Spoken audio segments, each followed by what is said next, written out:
realmente espero que seja tudo bem com vocês. Bom, dessa vez eu me juntei com essa galera máscara para nós gravarmos mais um vídeo para vocês.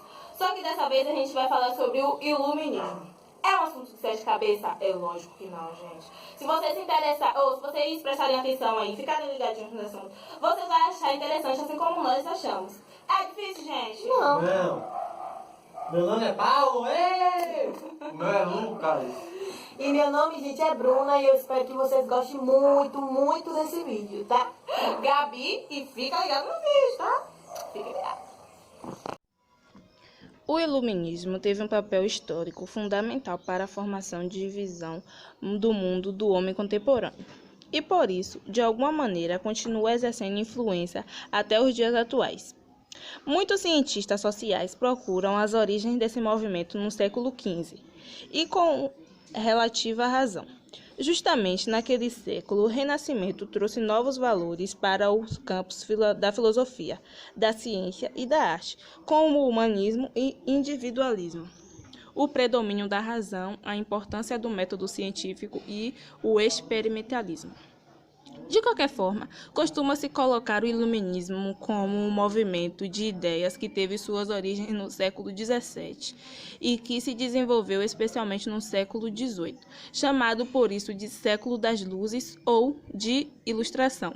Os termos luzes e ilustração surgiram para identificar a razão como uma luz que ilumina as trevas da ignorância e da obscuridade. As origens do pensamento iluminista. Durante o século XVII, alguns pensadores europeus continuaram a desenvolver a noção de que a razão era o único e legítimo instrumento para se chegar a alguma verdade científica. Logo, a base de todo o conhecimento sobre o homem e a natureza estaria na razão humana e não mais nas explicações teológicas e metafísicas. Ou seja, esses pensadores europeus acreditavam que a razão humana para eles era mais importante do que tudo, inclusive mais do que as explicações teológicas e metafísicas, e até mesmo do que a religião falava. Essa forte tendência racionalista acabou colocando esses intelectuais em posição oposta à igreja e à religião. Segundo eles, somente um método racional daria condição para a razão humana alcançar as verdades científicas. O iluminismo na França. Foi na França que o iluminismo alcançou maior expressão. A partir daí, difundiu-se com muita força por todo o mundo ocidental, chegando mesmo à influência à independência das colônias inglesas da América do Norte. Essa força do iluminismo na França não se estabeleceu sem razão.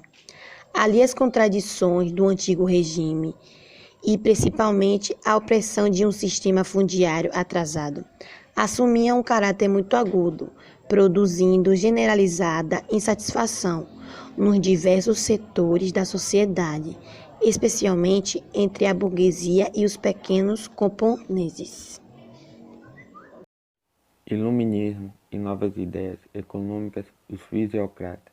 As críticas dos iluministas ao antigo regime não se restringiam ao aspecto político, absolutismo e social, forte hierarquização e privilégio da nobreza. Alguns intelectuais identificavam na política econômica do absolutismo o mercantilismo, um obstáculo para o progresso que impedia o desenvolvimento da economia e da sociedade.